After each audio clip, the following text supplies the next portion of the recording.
Hey everybody, this is Jackie Luqman. And this is Abdul Shahid Luqman. And this is Live in Luqman Nation on Wednesday, December 13th. Right. And we're coming to you from Washington, D.C. There we go. I'll turn that off so you don't hear us in the background. We hope you guys have had a pretty good day, a pretty good week. We're going to give you guys a few minutes to hop on the stream, grab a snack, and we see people are joining. Hey, let us know if we are having lag issues, if we're having buffering issues.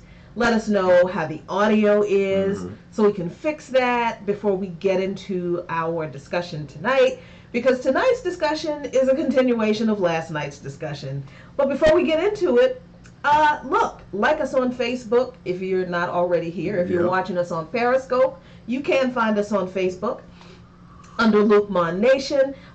You can also find us on YouTube under Luqman Nation. You can find us on Twitter. Instagram and on Twitter under Luqman Nation. That's LuqManNation. Just search for us on those platforms. Subscribe to us on YouTube. Follow us on Facebook. Follow us on Twitter. Follow us on Instagram. Drop us a line. Say hey. Share our videos. Please consider supporting us. We have a Patreon account. Please consider supporting us through Patreon. All this stuff costs money. Our equipment and the things that we like to do, the stories we like to bring you.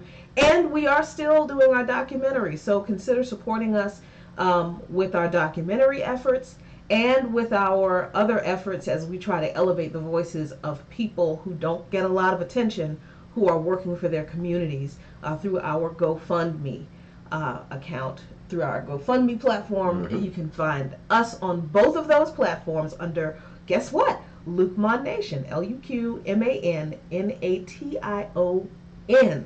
Now we're getting some of the comments are saying about the video is skipping, it's lagging. George Bernard said that the audio is good, but the video is lagging. Okay. And then now there's a uh-oh. I don't know what that means. What? No, he said uh-oh. Oh. So I don't know what that means.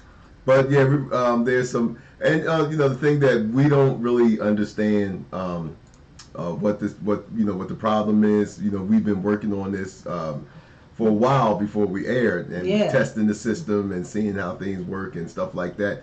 I am not above believing that we may be victims of sabotage.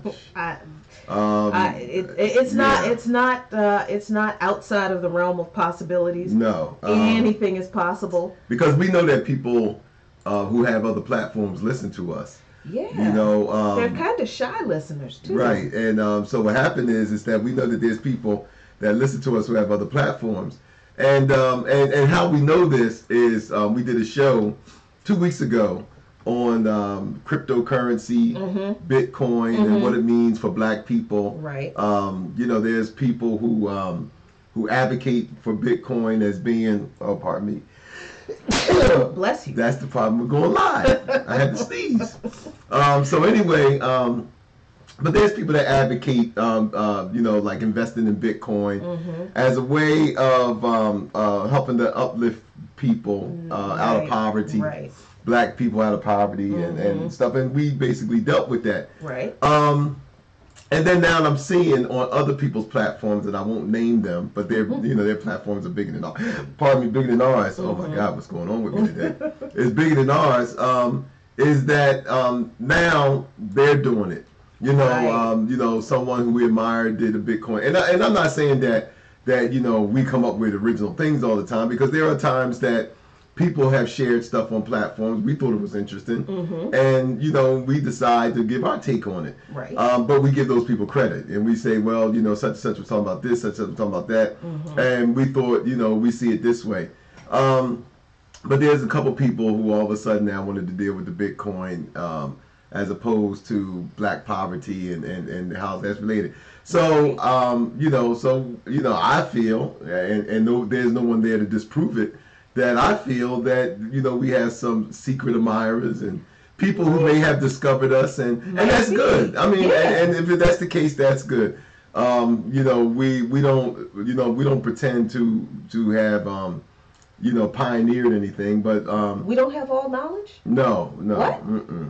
We don't have all knowledge, so so we don't pretend to pioneer all this stuff. But what we do try to do is that we do try to deal with topics that we don't often hear about in relationships with the Black struggle. So speaking of the Black struggle, and just to update some of you folks, we did a show with Miko Peled, who's Israeli activist, wrote a book, The General's Son, and he was on our show a couple of weeks ago, and so we've and again, people watched that show, and so we've getting some of the fallout from rabid Zionists who who want to bully And that's the thing. They wanted to bully the conversation. They wanted to bully, us into their narrative of what things are, and that's just not going to work. On Luqman Nation, you can't bully us. I mean, you can disagree with us, and we don't have a problem with that. But what you ain't fitting to do, but what you ain't fitting to do is come on our platform or think that you're just going to just bully us. That's not going to happen. Right. So, we're definitely going to push back. So anyway, Jackie, enough of that stuff. So yesterday I wasn't here. I had some things I had to deal with and handle, but I'm here today. So this is part 2 of what you spoke about yesterday. So what was the recap of it? So yesterday we talked a little bit about the run-up of the Alabama election because the election hadn't happened yet. The results weren't in by the time we finished streaming. But I just talked about some issues that Black people have to contend with as we are put in situations all the time where we are expected to vote for the lesser of two evils. I'm hoping the stream is evening out, guys, because I'm seeing that it's getting a little more smooth. Well, Robin said it's good now. Okay, good. Thank you. Thank you, Robin. Wonderful. So we talked yesterday about the fact that Black people constantly are in this position of having to save the United States from itself, right? Like when it comes to politics and voting, whenever, and we see that especially now with the rise of the Trump candidacy and the worst possible GOP candidates that most people have ever seen in their lifetimes, but some of us have seen worse. And they haven't always been GOP Democrat candidates either. But Black people are always put in the position of not having our political and social needs met. But we're always told that we don't have a choice but to vote for the Democratic Party, right? And I talked yesterday about the fact that while we want to be able to exercise a third party option, a lot of times the reality is, in a lot of places, there is no mechanism for that. Yeah, third parties are just not there. Yeah, they're not viable, options for us. Right, they're not on the ballots in some places, and it's difficult and expensive to get on the ballot in a lot of places. So for a lot of people, the reality is the only options they have when they go to vote is to vote either for the Democrat or to vote for the Republican. And for people who want to get into politics, the only option progressive politicians have is to run as a Democrat or a Republican or whoever it is that's already on that ballot. So, the idea that we can all, I would love for everybody to leave the Democratic Party. I would love for that to happen. I really would, because I want the two-party system to just die a quick and agonizing death. I do. So what you're saying is that, and this is something that's been pointed out a lot, but it's true. We don't really have a democracy. No. We have a sham democracy where they allow us the illusion of being democratic. Right. Because you had just mentioned, which I always thought was obscene, that we always talk about democracy and the values of democracy.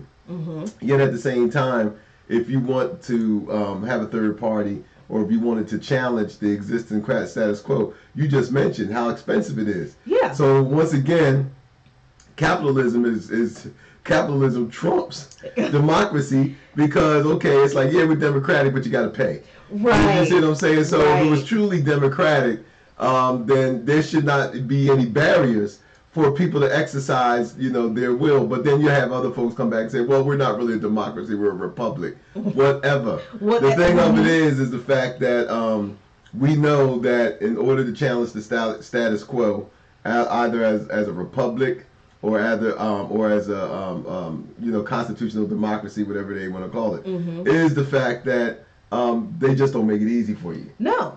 And it's a reason why they don't make it easy for us. Right. And it has honestly never been easy. Again, I don't know how many times I have to bring this up, but W.E.B. Du Bois brought this up. He wrote an essay about why he wasn't going to vote in 1956. And the reasons we are so angry at the duopoly today are the exact same reasons he decided, you know what, I'm not doing this anymore. Because neither party serves the purpose of black people, and the system doesn't serve the purpose of people in general. But Jackie, but my thing is it just people like Dubois who noticed that? I mean, in America, we have the lowest voting rate. Voting rates in wherever, I won't say just the Western world because people vote in other places, but I mean, say on the planet where people are allowed to vote, the United States population has the lowest voting rates in the rest of the world. Yeah. So I think that most people have came to that conclusion. I agree. I mean, let's talk about the election in Alabama last night. Now, Democrats are, I don't know why y'all celebrating. I really don't. Well, what I understand makes sense for you to do is that you're breathing a sigh of relief. But nobody should be like, woohoo, we won, because you didn't win. This was not a woohoo moment. This was not a woohoo moment. No. When you have a candidate who barely eked out a victory over someone as absolutely, utterly horrendous as Roy Moore. And we talked about how bad he was last night. We all know how bad Roy Moore was, so I'm not going to bring it up again tonight. But if you couldn't beat Roy Moore with more than 1.5% margin, an accused pedophile, I mean, come on. I mean, we don't have to dig up his sins again, but his sins are public. It's like, I mean, if you couldn't put this guy under the rug, and I mean, and it's like, okay, on the one hand, it's absolutely the Democratic Party's fault because when you look at the way they campaigned, especially with the end zone Hail Mary, like I said, breaking the magic Negro out of the box. Oh yeah, Obama last night. Right. Yeah, they magical black leprechaun. They did that. Yeah. And well, we'll get into that later on. But I'm gonna tell you why that bothers me so much. But why? No, continue. So I mean, there was that, and then there was also this mailer that went out from Doug Jones' campaign to apparently the black registered voters in Alabama. And this is how messed up you are. If you are a Democrat, we're having some problems with our streaming service, guys. So we apologize if the stream gets interrupted. So apparently they sent out a mailer that had on it, and I'll give you guys a link to it because I'm not sure if I can pull it up right now. That's how hinky. I might be able to. So apparently on the mailer, there was a picture of a black guy, right? The black guy's face, and he's sitting there looking all skeptical, right? And the text over the top of the black guy's head was, if a black guy had done what Roy Moore did, do you think anybody would be trying to elect him to Senate? Right. Okay, listen. While I understand that is absolutely a very true sentiment, that's your campaign strategy? I know. That's your campaign strategy. That's it. You don't send out a mailer telling the people in Alabama, the black people in Alabama, who are living under a 40% poverty rate. Right. 40% of the black people in Alabama live in poverty, especially along the so-called black belt. What is the black belt in Alabama? It is the counties in Alabama that had the heaviest concentration of plantations. Wow. It was originally called the Black Belt because this is the sanitized version that they tell you. Right. They say that it was originally called the Black Belt because the topsoil was black because it was so fertile. Okay, fine. But let's be real honest here. That's their story and they're sticking with it. That's their story and they're sticking with it. But all the plantations, most of the big plantations ended up in those counties with that wonderful rich topsoil. And unsurprisingly, those counties today are predominantly black, and unsurprisingly, they are predominantly poor. In one of those counties, one of our favorite people, Yvette Carnell, did a story about families being so poor. This is how little political capital we have. Mm-hmm. That families are so poor that they're not connected to the city water and sewer system. Right. They have to run PVC pipes themselves, meaning that they have to dig into the foundation of their home, jerry-rig their own sewer line, and run the sewer line out to a ditch. Yeah. Because their elected officials will not spend the money on the infrastructure where they live.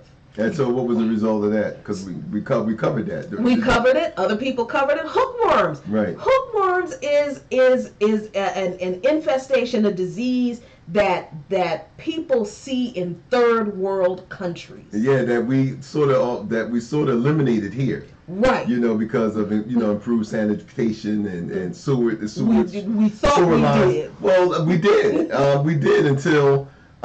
Just like other diseases that we once eradicated, once we stopped investing, and once we start going backwards, and then those things return. Exactly. So what you were saying about poor black people having to deal with hookworm, where the congressional representative of that of those areas had to be shamed. Right. Shamed by people like Yvette Carnell, and then the mainstream media picked up on it, and the congressional, who's a Democrat now, a black, I think she was black. Well, at state legislature, I think. All right, well, even the state legislature still was a Democrat. And what happened was, this person, when the mainstream media picked up on it, this person had to be shamed into doing something about this extreme poverty, these hookworms. Right. That, kids were running around barefoot as kids doing stuff. And the hookworms, of course, they go through your feet and all this stuff. But I mean, again, and let's lay this out on the line yesterday. We got some white progressives out there who did not want to admit that black people saved their asses in Alabama. They didn't want to admit it. They wanted to get on here and talk about, the People United did this, or one comment somebody said no, because one of our friends mentioned that, black people saved their asses. And then so somebody said, no, it was sane people who done it. And I love the response of this person, because this person came back and said, wait a minute.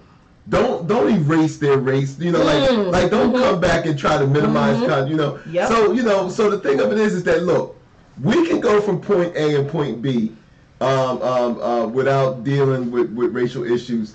What I'm saying is that we don't always have to deal with race as a progressive movement to move from point A to point B. We don't have to do that all the time. But the thing of it is that, man, give credit where credit is due. I mean, black people came out, they only needed 27% of the black vote. Black people came out in 30%. Right. You know what I mean? So more than what they were looking for. The fact that if black people just made the decision down there and just say, look, we ain't getting nothing out of it. We've been voting Democrat all the time. All we got was hookworms, outhouses. Outhouses. Yeah. And the fact that Alabama is number one in the largest disparity in healthcare.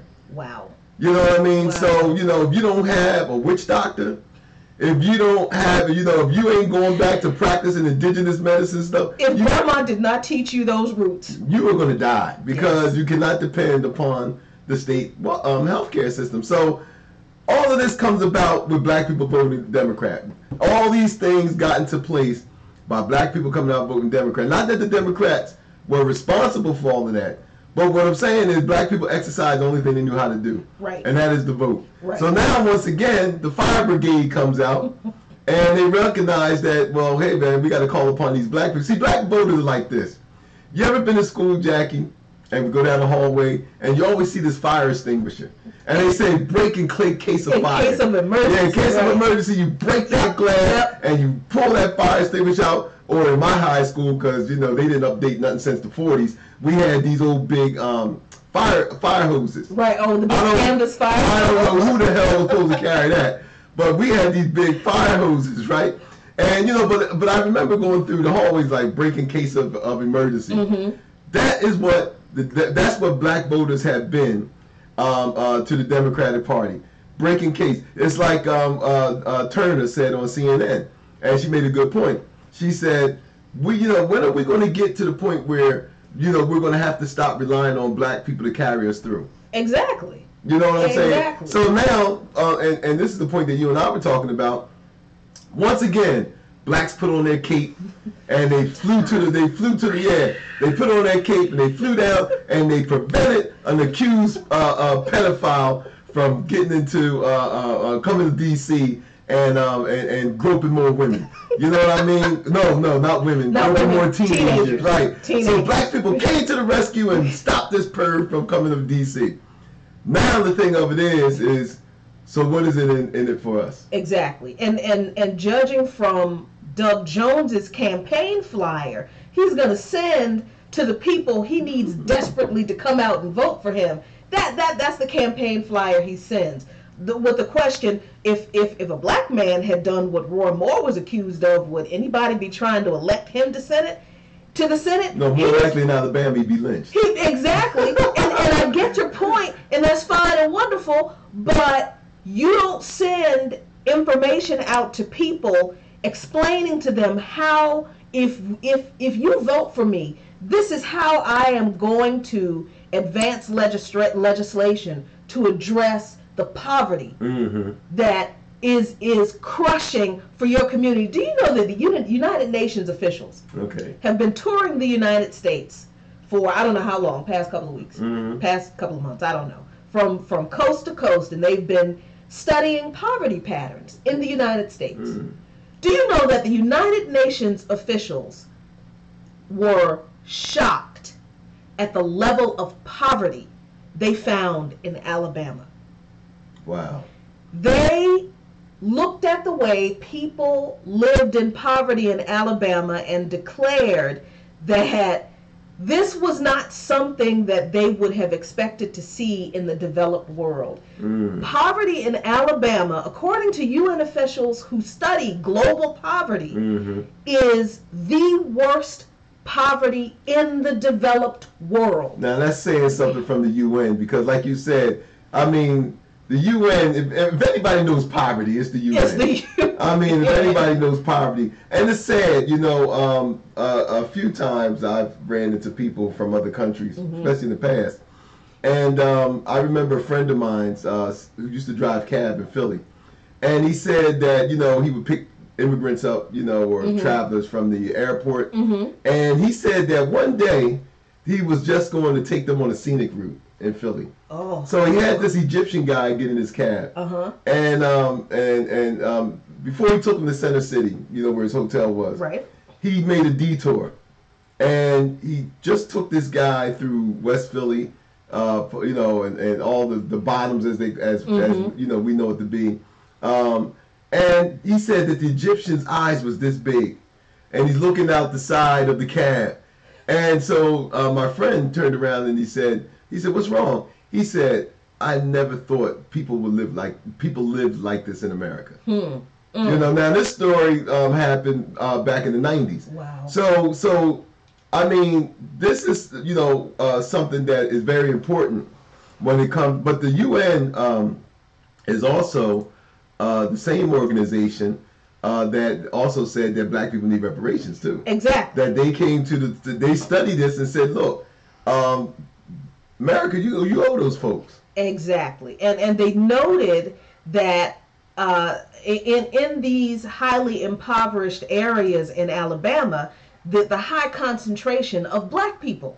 It's not that white people aren't living in poverty too. Sure there are. But there is a greater proportion of black people living in poverty compared to our population as opposed to white people. Because we are descended from slaves. In the Black Belt. Right. I mean, descended of slaves, and we're descended from people who were never paid wages for their labor. There was never any serious compensation made to compensate those people. And so they had kids and grandkids and stuff, and they didn't have anything to pass down to them. Exactly. You know what I mean? So poverty perpetuates poverty. Precisely. You know, Precisely. so I mean, so in light of this knowledge, I don't understand how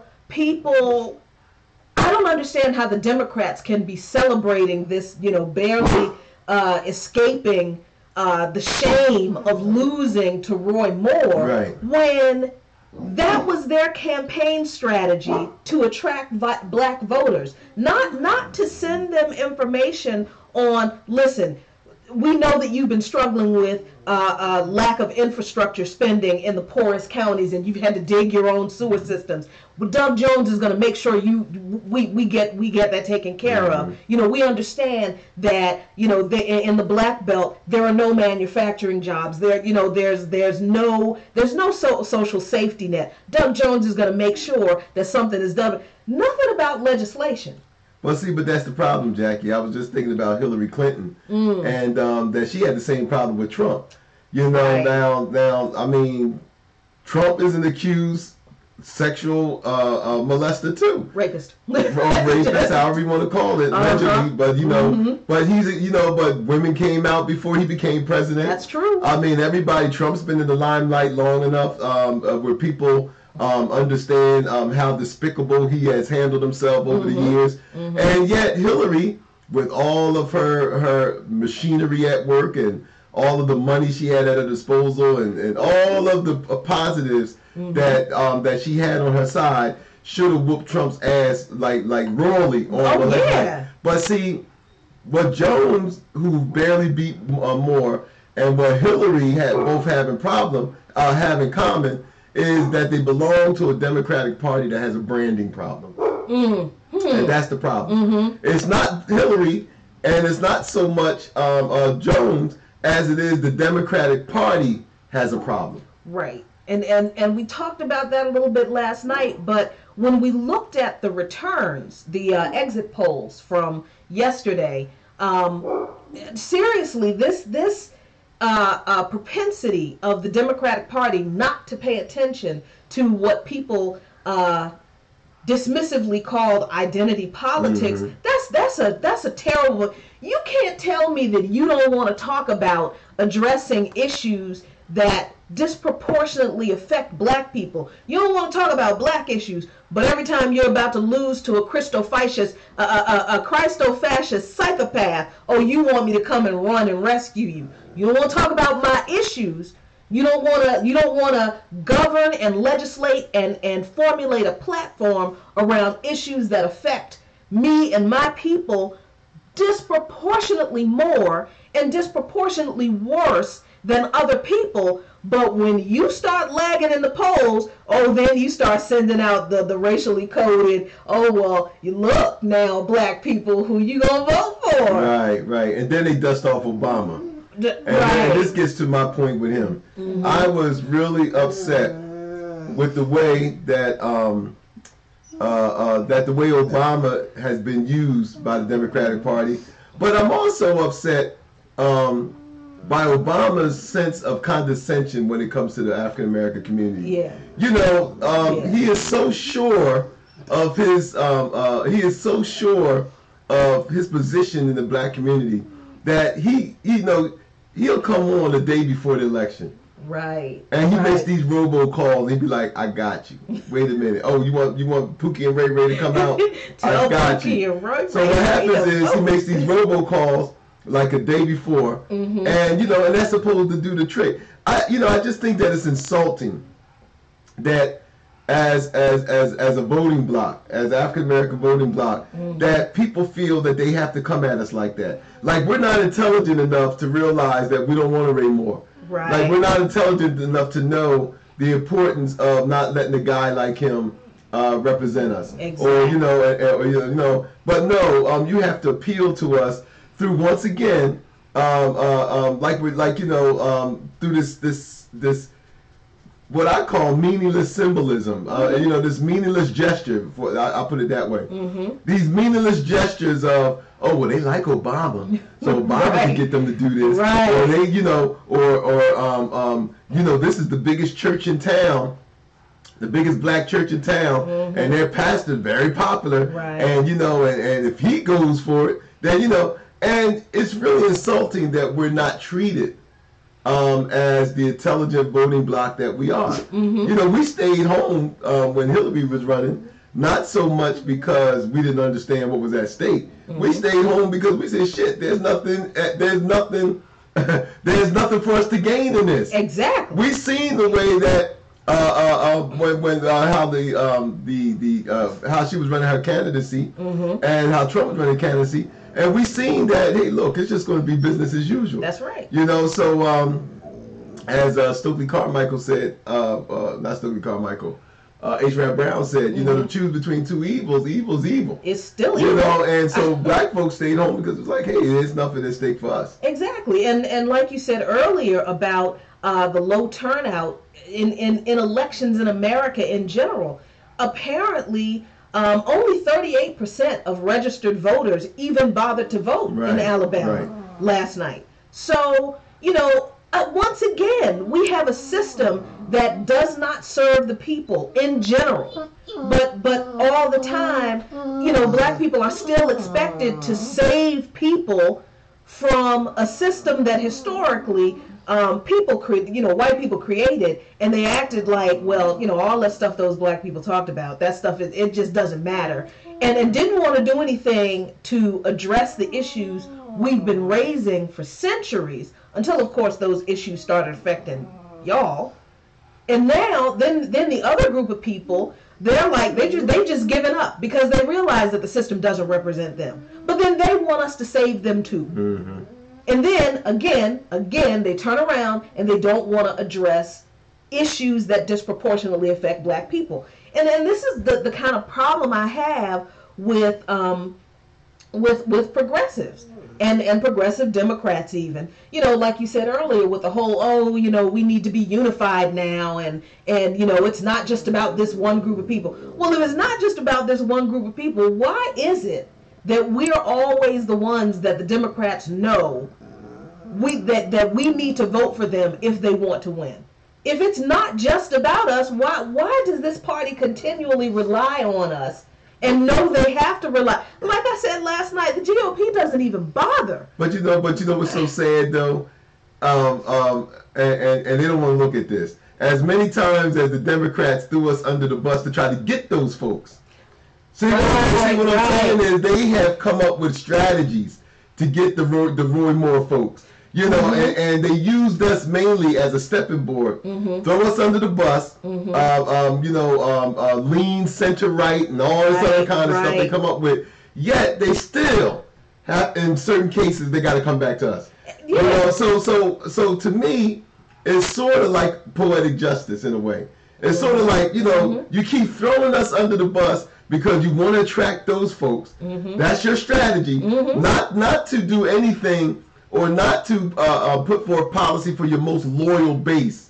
No. That's not the thing. Right. No, the thing is that, we're going to go to the Roy Moore folks, the conservative Christian evangelicals, and tell them we really ain't for them. They ain't really got nowhere to go, so we just took them with us. So we know they're good. Yeah, we ain't got nowhere to go. Wink, wink, nod, nod. It's just an unnecessary burden that we have dealing with these people, but we really want to do something for you, and this is what we're wanting to do for you, and we have to lock a few of them up to keep y'all safe. We'll do that, or we have to do this, and so this is the message that we receive too. Yep. And so I think that black people, because we could put it on the GOP, we could put it on Democrats, but what we really need to do, Jackie, is black people, we have to stop being used this way. Yeah. Even if it means, look, we let Donald Trump in there. Even if it means that, somebody got to break through the gate, it has to be to the point that, okay, you want Roy Moore not to win, you want us to come out, then this is what we need. We don't want no more hookworms in Alabama. Right. We want if we can't get universal health care, we want a better health care system than we got now. what I'm saying is, black people have to understand that, you know, you just can't let people get from us. We can't just let people gain from us and we don't get anything back. Exactly. You know, we can't let people benefit from, like Democrats can't keep benefiting from the loyalty of their black base. And then when it comes time to deliver on the promises or just deliver, period. Even as a, you know, thank you. You know, I mean, just deliver and be like, look, you know, no, it's shameful that American citizens have to deal with hookworm disease. Yeah. It's shameful that that poor blacks or poor people in Alabama have to deal with a healthcare system that is so unequal. You know, it's shameful. So and black people got to stop falling for. I always said that the civil rights era, there was a lot of positive gains in the civil rights era, but the civil rights era had put black folks to sleep. Doug Jones was a civil rights icon. Right. You know what I mean? Right. You know, and you know, black people got to understand this. The civil rights era was just one theater of war. That's all it was. Yep. We've been in a state of war in America since they brought us here. So the thing of it is that the civil rights era was just one theater in that war. It wasn't, you know, it wasn't it wasn't victory for us. Right. It wasn't the end of that war. What I'm saying. So we got to stop acting like it was, you know, it was the end of the war. This was not the civil rights era was not V-Day for us. Right. So you know, these people that come out of this era. And we get trapped in the symbolism. We don't go to Doug Jones and be like, okay, fine, you prosecuted some old racists. Fine, you know, you stood up for us. But this is what we need now. Right. It's the same way with Obama. It's like, oh, we ain't trying to hear you, man. The information is coming out that you royally screwed us for 8 years. Yep. So you know what? Keep your robocall. I don't want to hear it. Unless in your post-presidency, you're going to be better than Jimmy Carter and come out here and work on our behalf. Right. And have we seen that yet? We haven't seen it yet. You know what I mean? Right. So, I mean, what I'm saying is that we have to make tough choices as a constituency of stop being played by these people who time and time again prove to us that they really don't want us. They don't really want us with them. Yeah. I mean, they want to use us, but they don't really care about us. And we can tell they don't care about us because this whole hookworm thing in Alabama, that didn't happen like just over the past 2 years. That's been going on for decades. Yeah. Decades under a Democratic presidency for 8 years, for 2 terms of a Democratic presidency. I mean, this stuff, it wasn't a secret. There's a lot that goes on at the state level, at the local level that both, you know, those of us outside of that area, we know nothing about. Right. I'm sure these people haven't been just sitting there going, well, I just got to dig my ditch so I can run the sewage and not telling anybody about. No, I'm sure they have been complaining about this for years. But like you said earlier, it had to be reported in the international media. It was first, that hookworm story was first reported by, I think, either The Guardian or the Independent UK. I think I saw it in The Guardian. I think it was The Guardian. Yeah.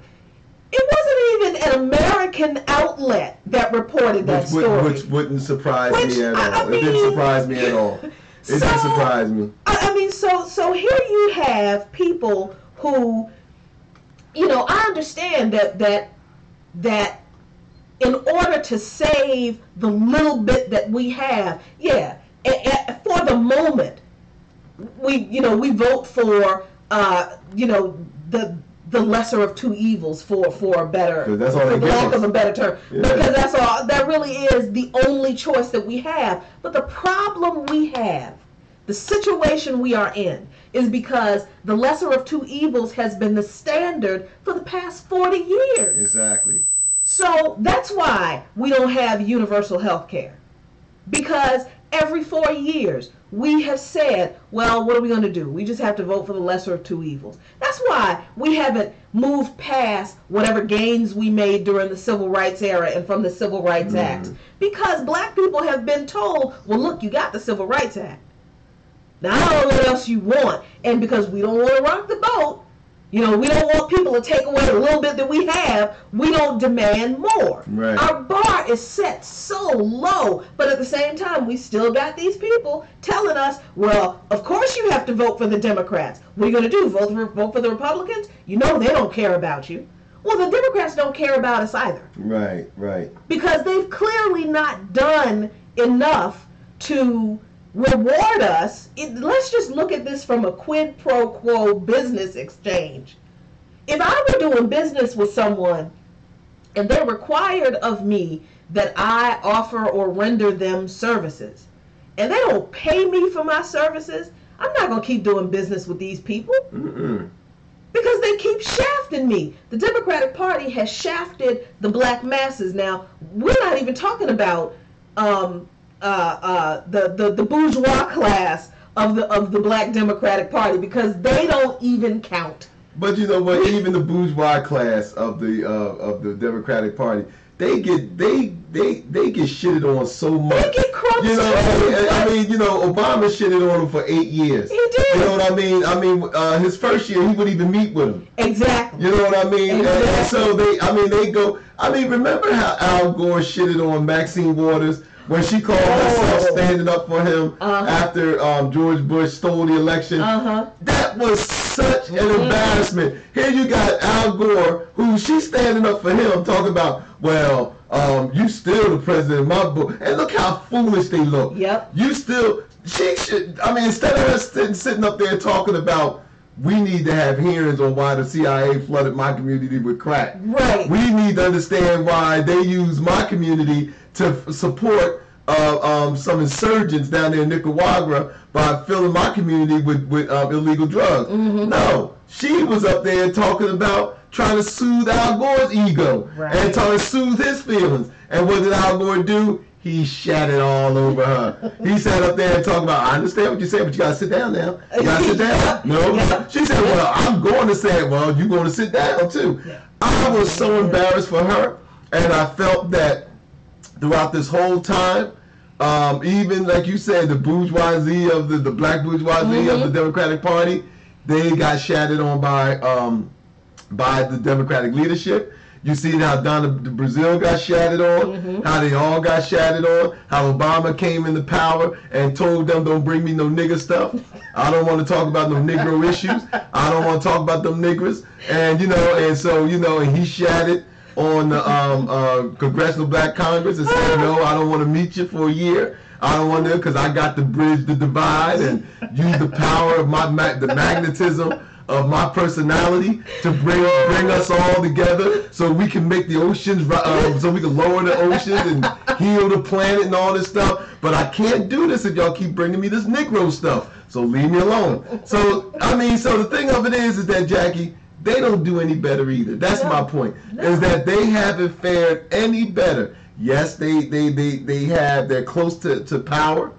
But the thing of it is that they're close to power, but the gates are still up for them too. They're just a little closer to it. That's all. And then they turn back and tell us, we ain't even get in yet, y'all, so we don't know how we're going to get y'all in. And that's all we keep hearing. Exactly. And in the meantime, what do we get? Hookworm. Hookworm, and then we get people telling us that we need to invest in cryptocurrency to get out of poverty. That's what we get. Yep. That is what we get. It's funny, I'm sorry, but when you said that, what it reminds me of? What? It reminds me of the old peddlers back in the day, maybe the 19th century, and you got people breaking out of boils, and they got all this other kind of stuff, and you got these peddlers coming through with these elixirs, yeah, and they be like this, hey, just a little bit of this, we'll get away them little pussy boils that you got on there, and this and that and the other, knowing damn well that it don't work. It's just liver oil with some fragrance. Yeah, but this is what's been, instead of folks coming out and supporting realistic, concrete solutions. Right. Like, first of all, white progressives, instead of all this trickle down and boats rising and all this stuff, let's leave the harbor. You know what I mean? Let's leave the harbor. Forget the boats. I wanted to say something else. But forget the boats rising. No, what we need to do is say, you know what? We have a $1 trillion, multi-trillion-dollar economy. Mm-hmm. We lose trillions of dollars like it ain't shit. Yep. So we give money to organizations and stuff. They lose it. We be like, oh well, hell, it's under there somewhere. Mm-hmm. Like George Bush did with the weapons of mass destruction. I guess it's under here. I guess they're under there. So I'm not sure. My point being is that we know that the government, and this is where you MMT people come in at.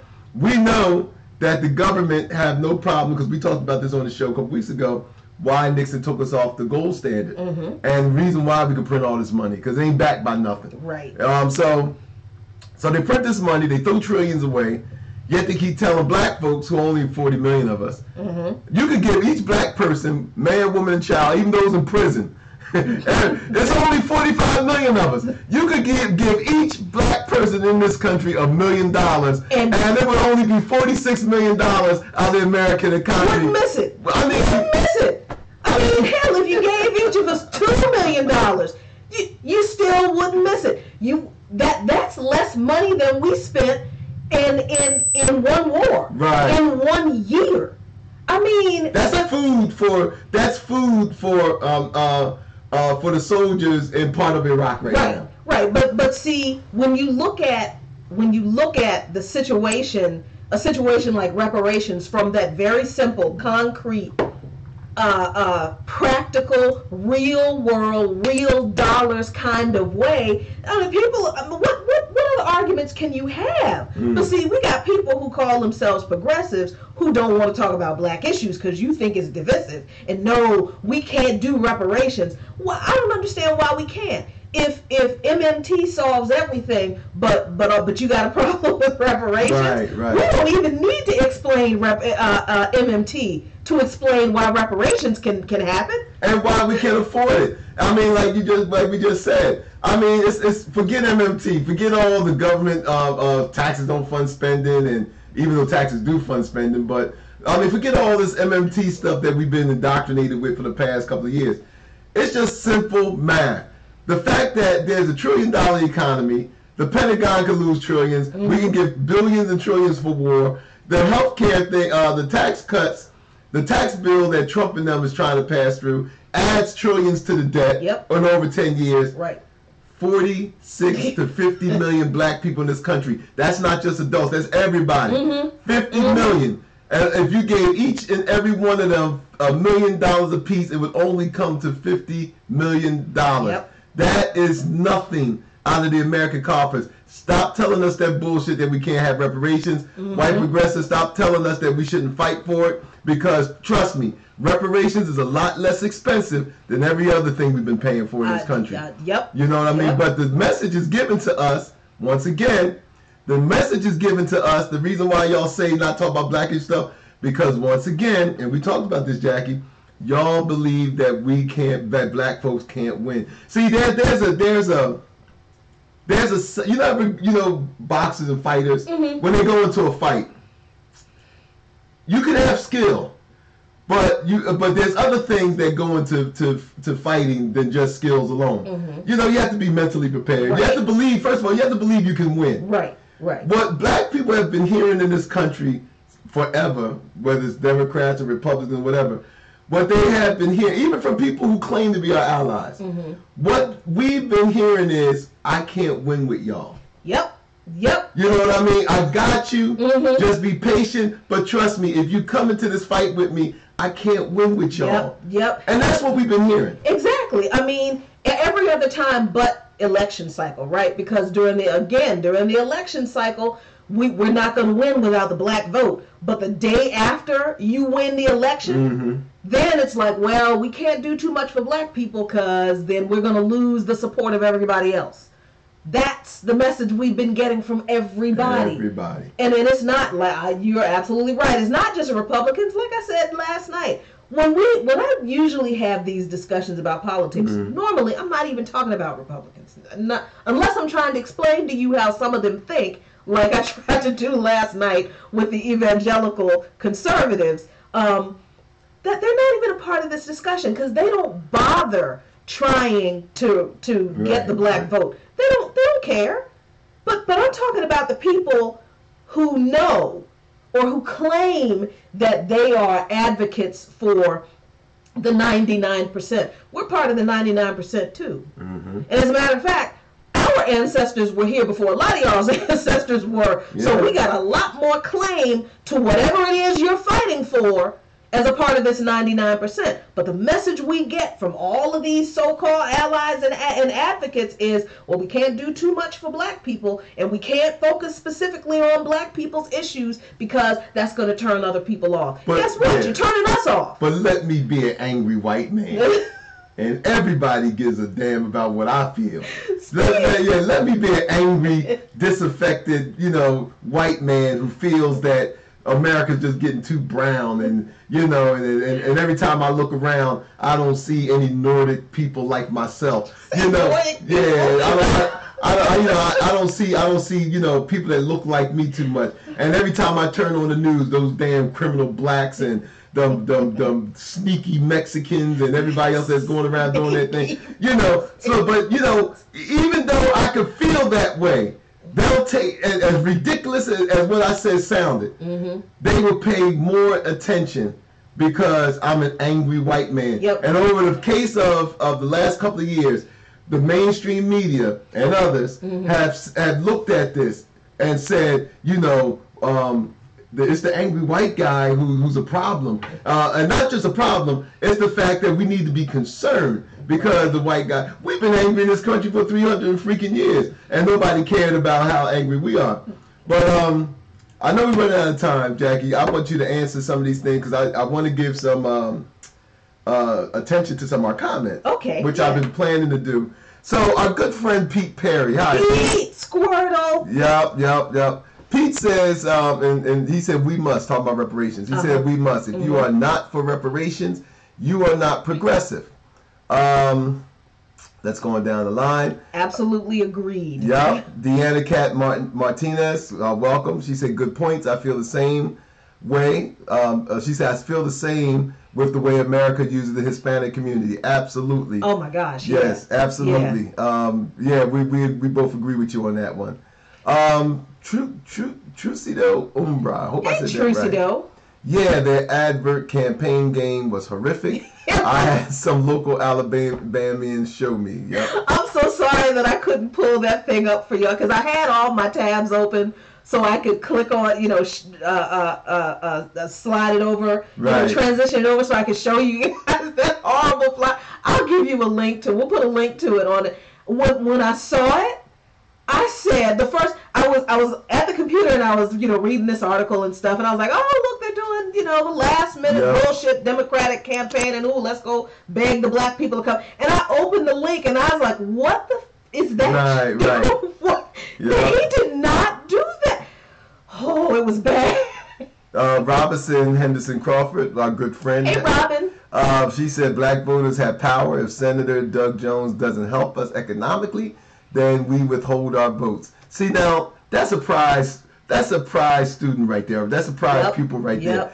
Robin, we agree. That this has been our whole message since we started this platform. That yes, if they're not going to put money in black folks' pocket, to use a phrase from Yvette Carnell, then we don't need them. And this goes back to what you said earlier about the low voter turnout.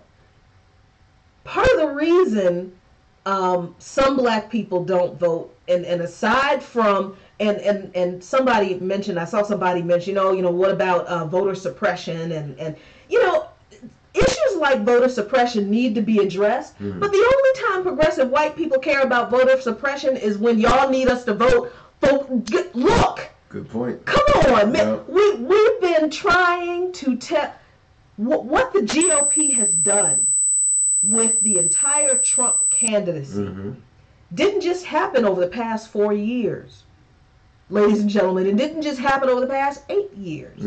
Their mobilization of the Christian conservative or Christian fundamentalist or Christian evangelical community, whatever you want to call them, the Falwell Lights. The Falwell Lights. that didn't just. Do you understand that's been going on for 40 years?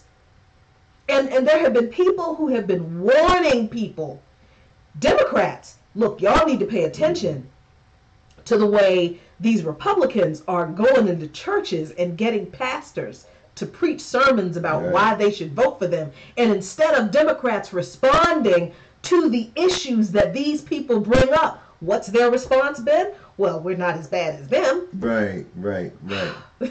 But when we have issues like voter suppression, that we have tried to get people to help us to fight.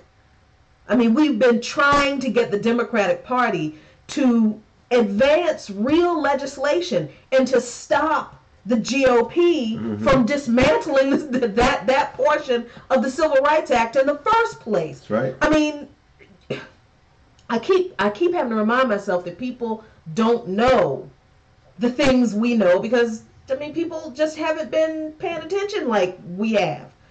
And we don't know everything. We said at the top of the show, we are not the font of all knowledge. But the Civil Rights Act, the Voting Rights Act, has been under attack since the day it was signed.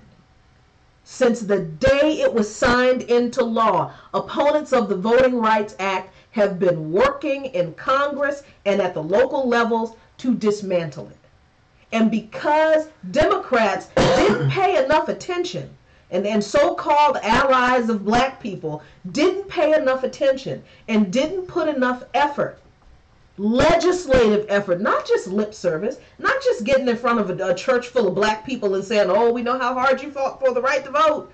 And if you vote for us, we're going to protect the Voting Rights Act, and then go off and pass a piece of legislation that gives banks the power to control the loan modification program that the very same banks were responsible for causing the whole housing recession. You can't. When you don't actually legislate to protect the interests of vulnerable people, you can't come back and then be concerned that vulnerable people are still getting screwed over. You can't. And if before now, this is going to be a hard thing for some people to hear, but I think it needs to be said. If before now you have heard black people talk about the need to address these issues, these kinds of issues, and your response was, well, look, I mean, now is not the time, you are also part of the problem. So I look at, some people now with like, oh, well, you could withhold your vote, but what about voter suppression? What were you doing about voter suppression 4 years ago?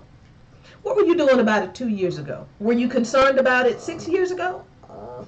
This fight isn't new for us. Like you said, we've been at war for a long time. Yep. And to Robin's point, I would love for us more of us to adopt some kind of strategy. Because there's not just one strategy. But our dog, Brewski, is like, y'all have been talking about politics for too long, and it's time to play with me. But this, go ahead, I'm sorry. No, I mean, it's more of us are waking up, coming around to waking up that we are all good, like our other commenter said, Hispanics have been pawns for the Democratic Party too, and for the Republican Party. Maybe one day we need to do a show. But see, the thing of it, the difference is that they respect them more. And that's the thing. We're going to have another conversation they respect them more. About the different, because see, we're all pawns to these people. The different groups of people are all pawns. The gays have been pawns for Democrats at one point. Women have been pawns. I mean, the Asians have been pawns. We're all pawns.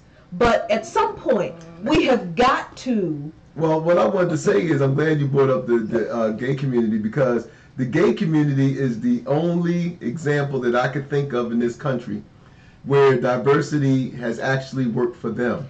And I think that's true. Yeah, I mean, when the gay movement came by, and I mean, there's people out there who could correct, feel like I'm, maybe don't have all the facts together or whatever, but from my memory, from when ACT UP started and going back, when I took notice of gay activism, it was a very diverse movement, and now the positions, and I'm sure that there'll be gay people who would tell me that they have a lot more way to go in what areas they want to go in.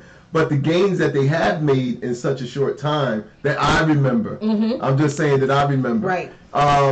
Is the only example that I could see of a truly diverse movement that was galvanized under specific issues, and they utilized the assets that they had. What I'm saying is the fact that the gay community fought this battle and black people could take a lesson from that. That they fought this battle in the media. Yep. They fought this battle in Hollywood. They fought this battle in the streets. In the streets, direct right? Action. And what happened is now it's to the point where you get more backlash being homophobic than you will be if you were anti-black. You know what I mean? And I'm not saying that as a critique. I'm saying that as a kudos because because black folks and it's not that we weren't fighting for the same things. It's the fact that black people's strategy was different. Our strategy, see, the gay community wasn't worried about appealing to you morally. Right. Their thing was like, hey, this is our rights. These are our rights as human beings. F you and what your Bible says, and F you and what your personal belief says. This is what this. We understand that this nation is not set up as a Christian theocracy, and so this is what we want. And so they weren't really interested in appealing to people's higher moral values. Right. But black people, on the other hand, that was our main source of strategy was, we're going to love you. I seen this one video, and I know we got to end. I seen this one video, and I'm not criticizing the people who've done it because I stand on their shoulders. So trust me, I'm not minimizing their efforts. But to look back at that, you got some racist sheriff in your face talking about how, I'm going to beat you down, and I'm going to do this, that. And the only thing you're going to say as a black man is like, well, you can beat me, but I'm going to love you until or as John Lewis said, that ridiculous thing John Lewis said, who I have all much respect for, but John Lewis talking about when the cop beat him in the head, he thanked him for his service. See, there is a deranged side to this. That's why there has to be balance in everything. Right. Because when you're too extreme with anything, it's a problem. Yeah. So even, what we look at as being virtues of loving thy neighbor. Loving thy neighbor has limits. Loving thy neighbor, you could go too extreme with that to the point, man, where you start looking crazy. Yeah. Your neighbor is sawing your leg off and you standing there talking about, I'm going to love you until you realize how wrong you are. Right, so I'm selling my leg off and talking about, I hope you make good use out of it. Because, I don't want you to starve or suffer if I can feed you in any kind of way. Well, anyway, but we got to go. We hope that Doug Jones will do some real work in the Senate, will show some backbone and some spine, and actually stand up for the people who put him in office, and those people were overwhelmingly black men and black women. Because if you saw the same numbers I did, I wrote some of the numbers down, about 42% of Alabama's white women voted for Doug Jones. Actually, I think that's correct. No, 42% of Alabama's women in general voted for Doug Jones. Over 50% of the white women voted for Roy Moore. I'm so confused now. We've been talking too long. That's a sure sign that we've been talking too long.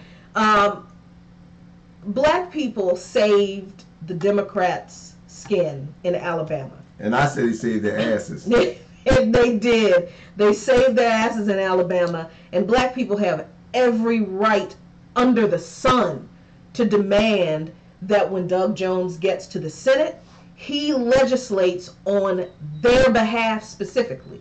Have every right to do it. And anybody who says that they don't because unity, then you're not our friend either. And we don't need to be messing with you either. So, we'll be live on Sunday at 7 p.m. I have no idea what we're going to talk about. Oh! It's always something. Always something. Tomorrow morning I will be on Fault Lines on Sputnik Radio. And Friday we'll be on. By Any Means Necessary with Eugene Perrier. Yeah. That's so exciting. Once again, going back there. That'll be at 3 o'clock on By Any Means Necessary tomorrow morning at 9 a.m. on Fault Lines. Thank you guys for joining us tonight. Facebook, Twitter, subscribe to us on YouTube, Patreon, GoFundMe. Look for us under Luqman Nation. LuqmanNation. Oh, it's calendar time. Hey, good night, y'all. Have a great night. Be very good to each other. Peace.